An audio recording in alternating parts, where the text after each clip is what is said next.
Well, Gary Stoddard wants a jury to believe he claimed he killed his nephew's ex-girlfriend because he didn't want his nephew to take the blame.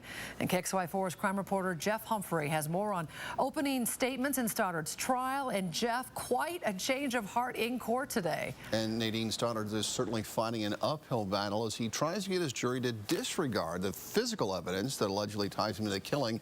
Instead, Stoddard wants them to view him as a protective uncle who decided to lie to investigators and take a murder rap for his nephew. It happened March 11, 2013 in an apartment complex near Spokane Falls Community College. Heather Cassel had been kidnapped, handcuffed, and was trying to make her escape when residents heard the shots that ended her life. They woke up to a gunshot.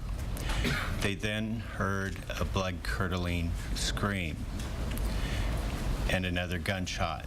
The killer sped away in the victim's Honda, and just 24 hours later, police had arrested Cassel's estranged boyfriend, Jonathan Ritchie, and his uncle, Gary Stoddard, who admitted shooting Cassel. And he was very matter-of-fact when he told officers this. He showed no emotion. He said he shot her.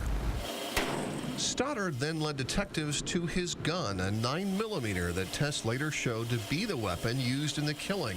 The WSP Crime Lab also found Stoddard's DNA on that pistol, the handcuffs on the victim, and a black hat found at the crime scene. But despite the scientific evidence, Stoddard is now changing his story. He'll tell you that in the spring of 2013, he was fairly convinced that he had a terminal disease.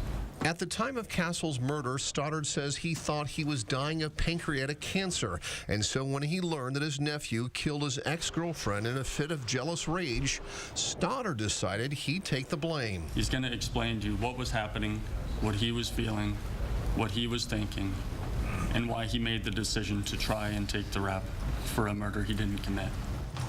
And of course, in order to present that alibi, Mr. Stoddard is going to have to take the stand in his own defense, and we'll be there when that happens sometime next week.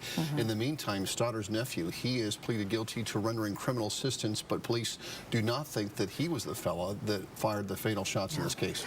And this is not the first time Stoddard has been accused of kidnapping women? No, certainly after Miss Cassel's homicide, we spoke with Stoddard's ex-girlfriend, who told us that he's extremely abusive and that he used handcuffs to control her movements, but that type of information is not admissible, and so the jury in this case won't hear that, but we'll stay on top of the trial for you. I know you will. Thanks a lot, Jeff.